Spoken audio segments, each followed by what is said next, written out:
we are going live in all the usual places. Hello, universe. I am Kathleen Sinnott, and we are getting ready to do the BA Zone Live.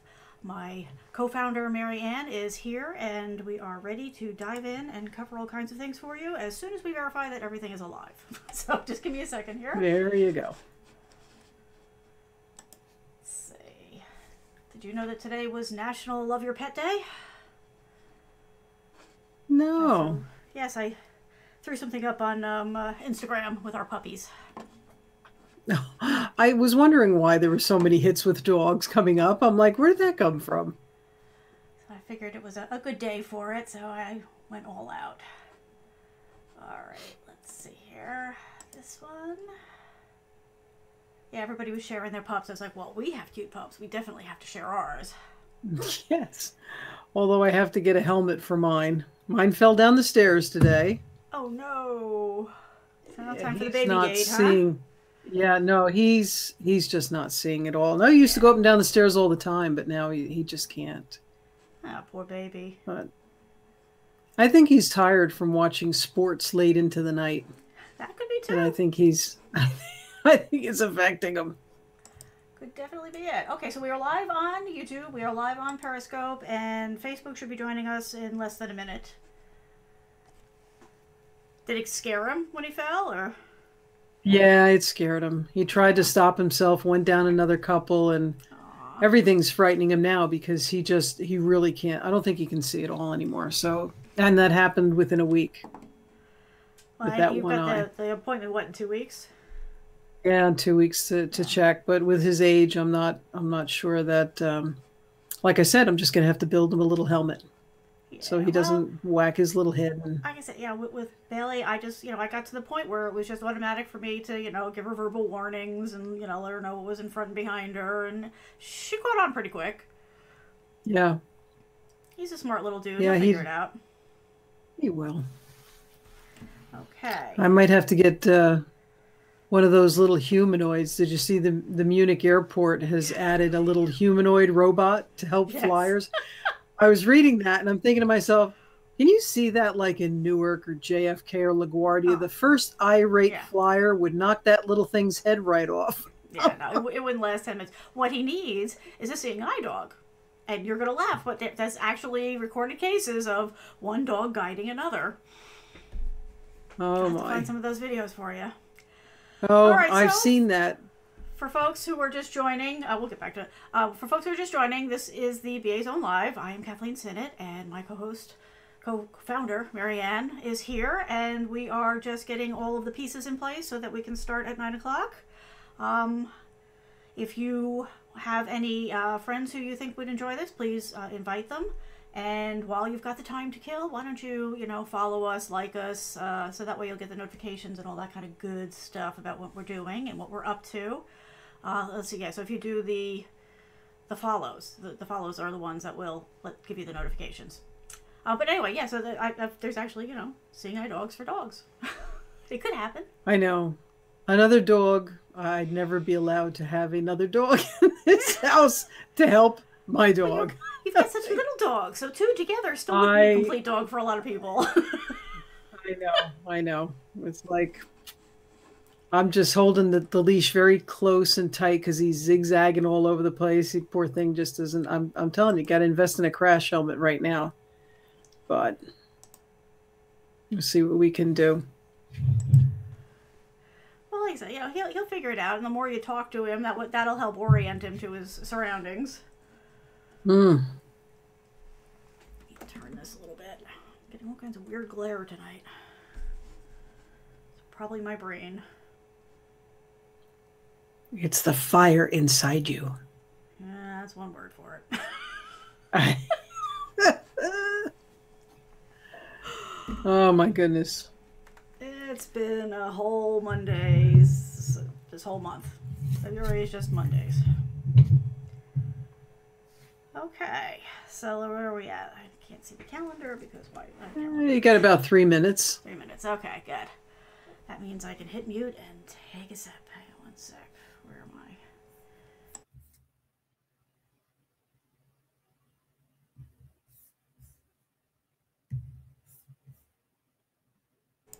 keep saying I'm going to put something more potent than water in there one of these days. Probably make for a way more exciting show.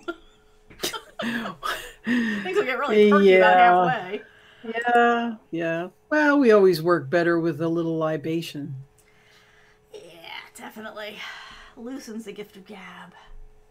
Yes. Gets the blood up to the head.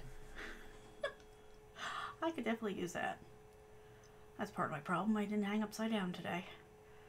But that's You've never, have you hung upside down? Yeah, I have an inversion table. That's like the only thing that makes my back happy. You know, I tried that. A friend of mine had it, and I got partway down. And I'm like, yeah, I don't like this feeling at all. Oh, see, I always like that on like roller coasters and stuff. The ones that go upside down are always my favorite. Well, yeah, that doesn't bother me, but that inversion table, I don't know. That was kind of, it is my favorite. I don't know, thing. Maybe all my parts are used to going in one direction and trying to throw them in another direction. I was just not quite comfortable. Anybody like inversion tables out there? Just let us know. I'm sure they help people with bad backs. That's why I tried to do it, but yeah. Well, I find like, I can't just slam back. I have to like, start and then ease back slowly. And then once I'm upside down, I can stay like that for a while. And then I have to ease back up. Well, we got 1 minute to go. We're just, this is the BA Zone's pre-show, so starting up any moment. Any folks who, think that might enjoy this, please invite them. Share the wealth. And follow us, like us, do all that kind of good stuff. And that way you will get notified about what we're doing and when we're going live and all that fun stuff. And I have, I think, let me make sure. Yes, the social stuff is working again. So if you want to see your comments, make a comment and I can put it up for you. Yay. We can make you internet famous, or at least show you on the internet, depending on how things go. Or make you infamous, depending on how the show goes. That's true, too. We have had our moments. And we are at the witching hour. Okay. You want to do the intro? Sure. Hi, everybody, and welcome to the BA Zone Live. Tonight's show, we're going to be talking about, I think it's the fourth installment on communication, and this one is about format and structure and selecting the appropriate medium for the type of message that you'll be sending. So we're going to start that off with choosing the right format for your communications. And Kathleen, I don't know if you have that up. Well, for the folks who are just joining us, thank you for stopping by. My name is Kathleen Sinnott. This is Marianne Morrison, and together we are the BA Zone, and we are here to answer your questions and provide helpful information for our fellow BAs out there so that we can all do our jobs a little bit better. All right. Thank you. I just assume everyone knows us by now. Yeah, well, I like to do the official open after the pre-show, just in case we end up going back later and editing. You never know. We haven't done it so far. Very nice. This could happen. Could happen. In all our spare time. Okay, so I think we are more or less ready to dive in, correct? So just for those of you who might be looking for us and are wondering where we're hiding, you can always find us we're everywhere basically that you want to be. We're on Twitter, we're on Instagram, we're on Periscope, we're on Facebook, we're on YouTube, so don't be shy. If you have a question, you have something you want us to talk about, go ahead and reach out.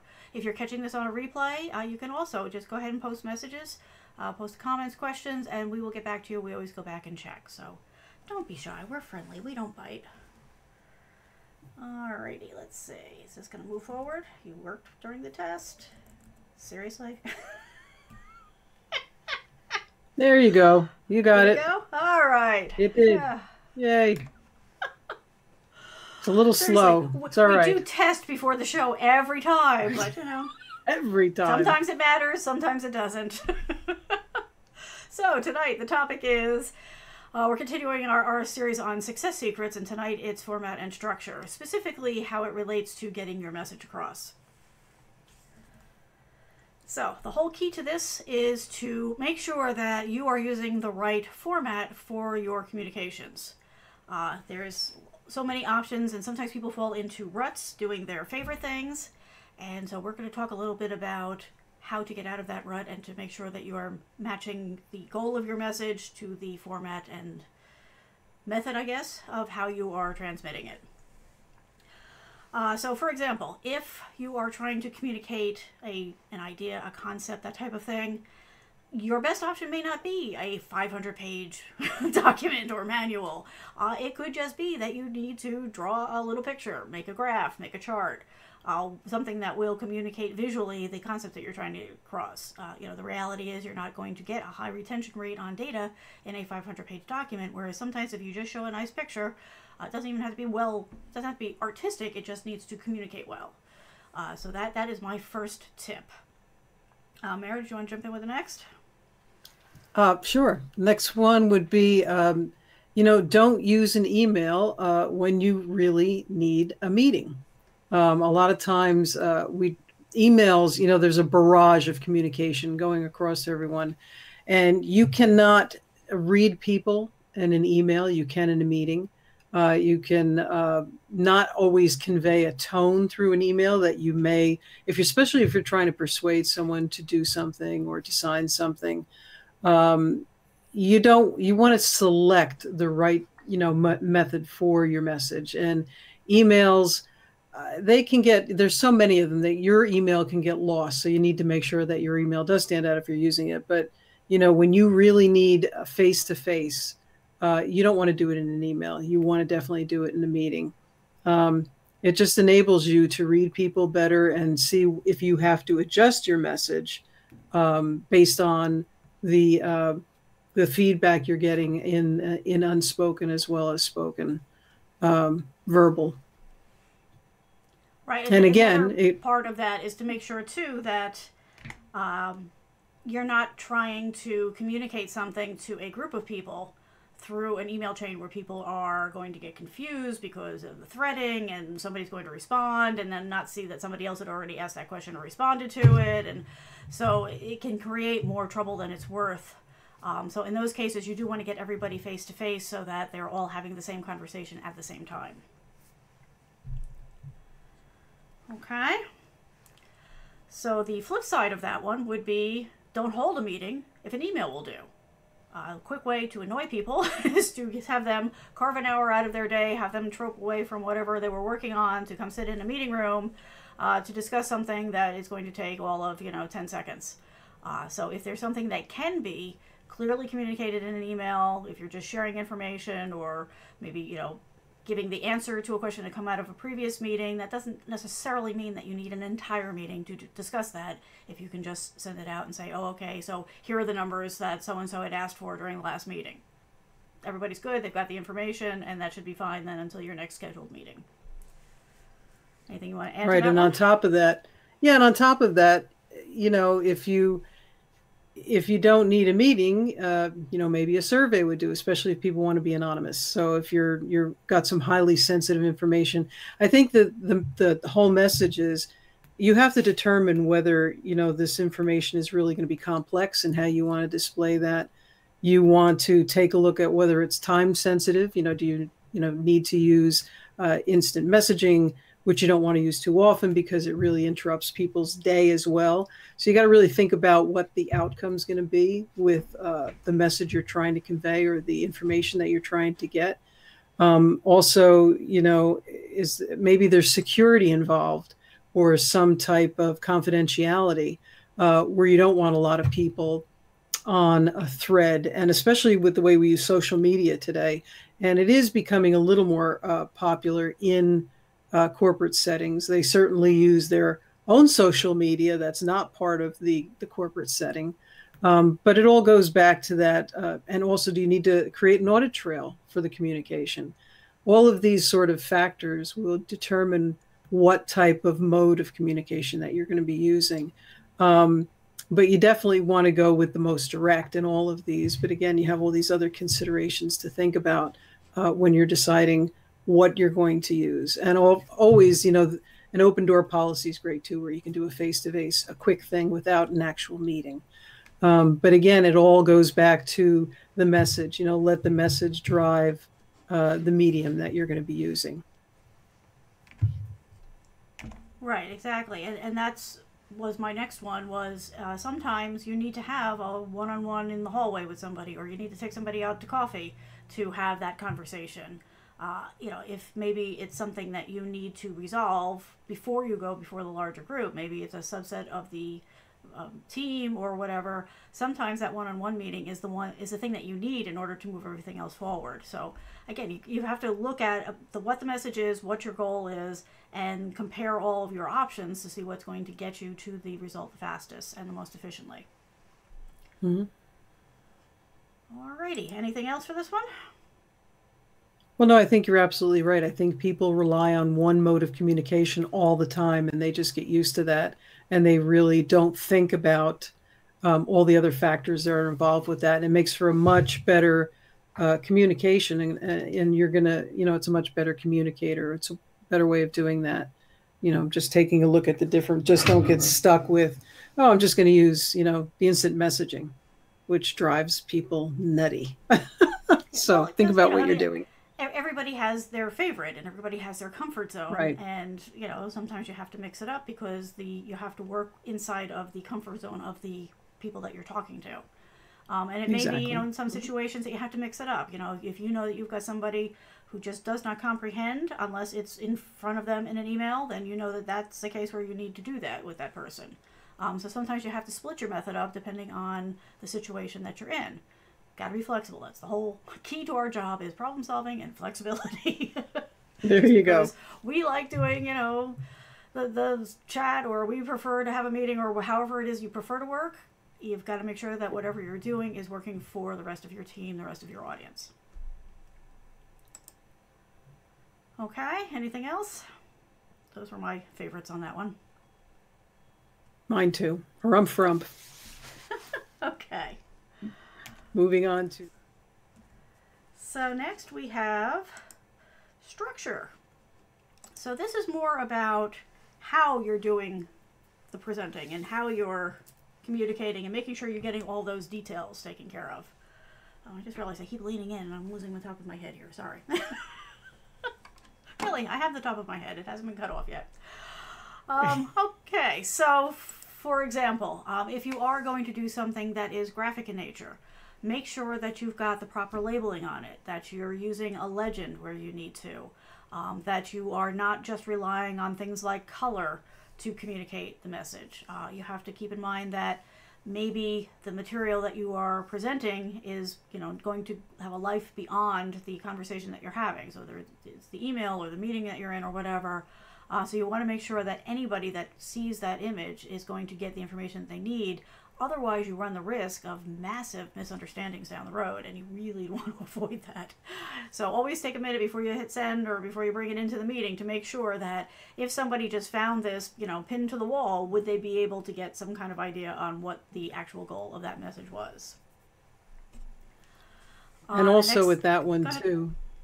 I'm sorry. Also with that one too, if you're going to be sending out any type of graphics or types of images, make sure there's a version on that, a version and a date, because a lot of times, like Kathleen said, these images live beyond the initial send out, and then other ones show up, and we never know which is this, the old version, the new version. So, along with the keys and the headings and the subheadings, make sure you version that, and you can put a creator, a date, etc. But at least make sure there's a version number on that information. Okay. And then if you are doing some sort of a document, whether it's a short 1 or 2 pager, or it is that dreaded 500-page document, I don't know what it is, but recently people seem to be a little bit shy, afraid of using headings and subheadings. It's sort of becoming like the directionals on cars. People, for some reason, aren't using them, even though they're there, they're free, they're part of the car, and they communicate well to everybody around you. So please, use lots of headings and subheadings, because those are the things that most people read first. So when they're going to look at whatever you're presenting to them, they're going to scan through those and then go back and maybe do a deeper dive if your headings and subheadings have caught their attention. By the same token, don't write, 45 paragraphs if you can get away with a couple of bullets to communicate the point. Again, you want to make it scannable, you want to make it readable, you want it to communicate quickly, and people's attention does tend to wander. use tables where you need to. Again, don't just, throw stuff into a paragraph or maybe turn it into, a couple of series of bullets, but there's actually, a relationship between the two of them. If you have tabular data, put it in into a table. If it's a graphic, make it a graphic. If you need a chart, use the chart. But again, as you go through all of these, make sure that there is a flow. Make sure that, things are logically progressing from one step to the next to the next. If you are going to reference back, this is again why you want to make sure that you're putting your titles and your labels and your legends and your subtitles on things, because then you can refer back to this section or that image number or what have you, and make sure that everybody is able to stay in sync. It also becomes very important when people are starting to talk about things or talking about maybe making a change to something. If you say, oh, there's that image in your document and I need you to change, this number to that number, that's a lot harder than saying, in image number this with this title, change value for this to value to that. Much more direct, far less error prone. Not that it happens to be a lot.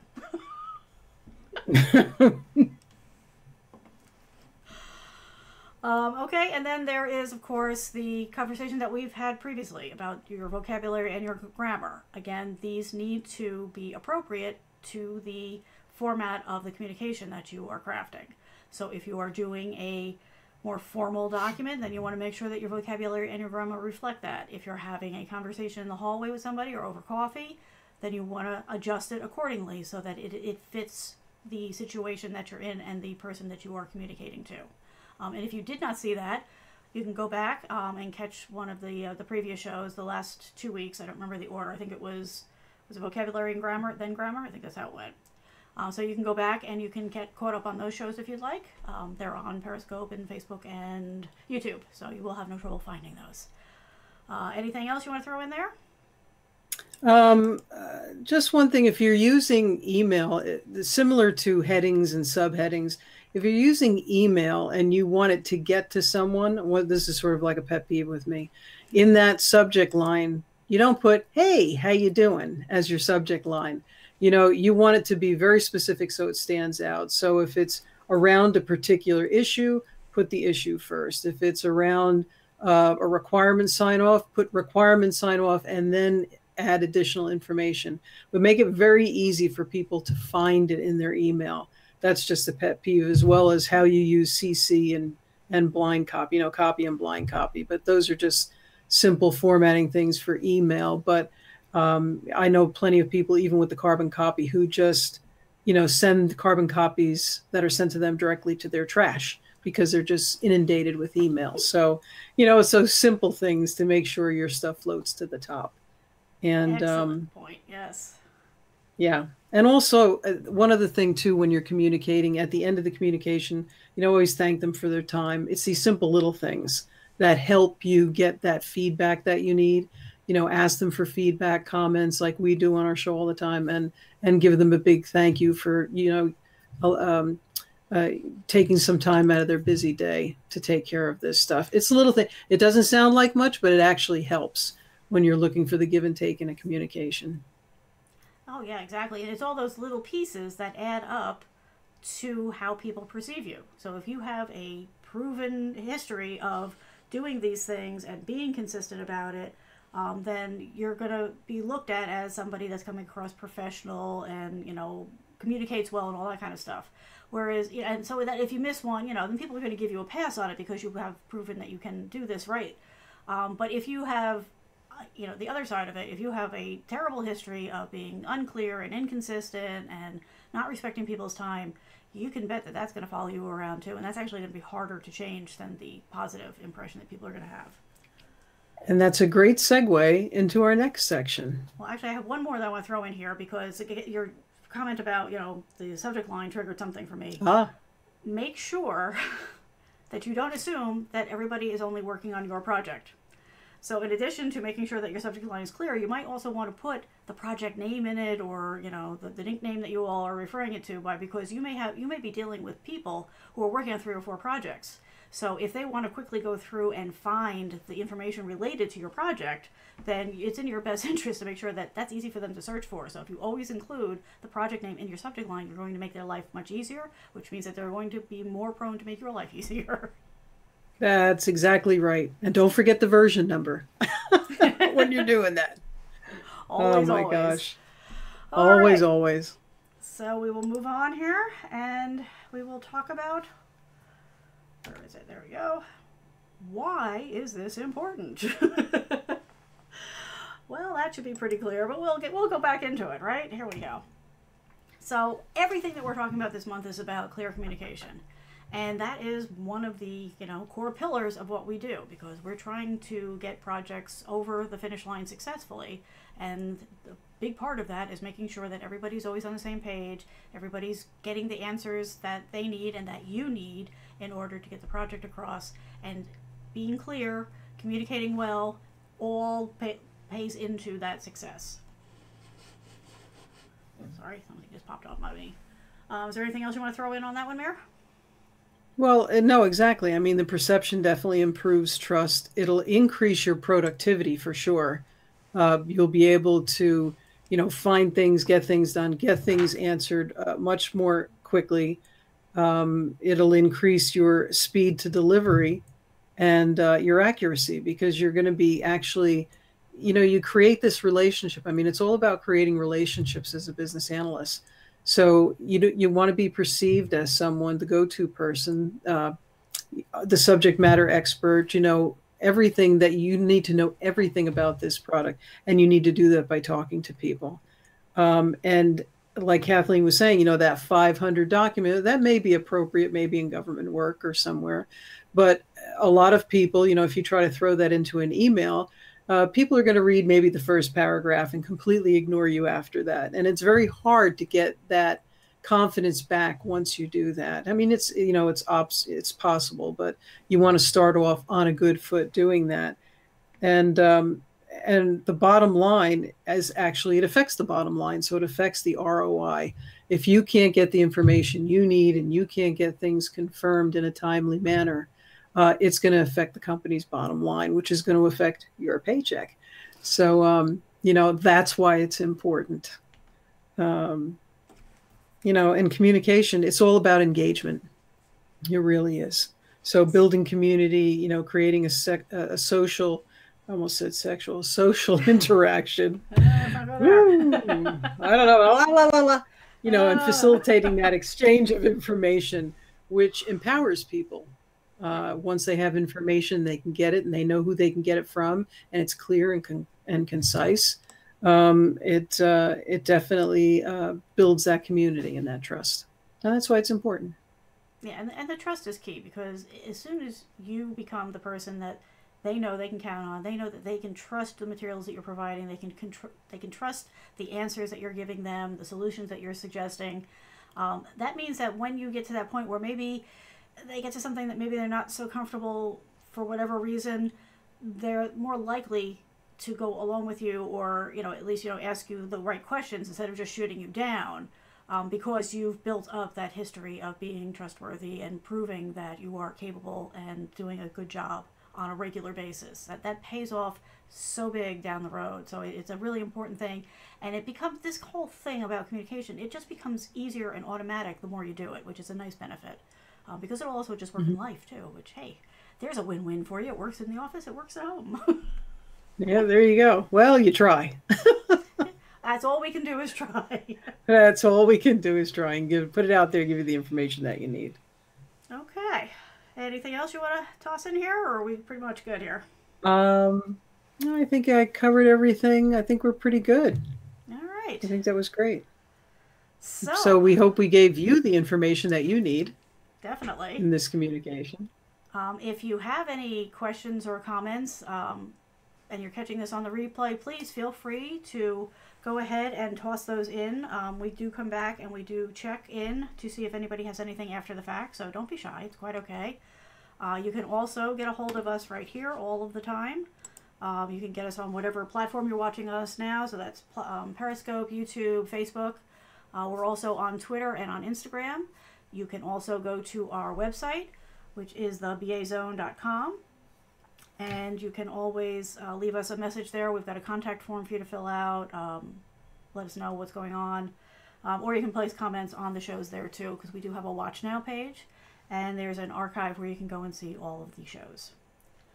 So, before we close out, given the fact that it is National Love Your Pet Day, I thought we would bring the pups up again. Mr. Murphy and Mr. Tink, who Murphy actually looks more like this right now because he got groomed last week after not having been groomed for way too many months. But he's looking very cute. I can see his face again, and there's cute Mr. Tinker. And Tinker is actually going to the groomers tomorrow. Oh, is he? Oh, that'll make him happy. You always feel better after a bath and a haircut. Well, he had a bath tonight. We give him a bath in the evening, so he's not there so long as to not stress out our little dog.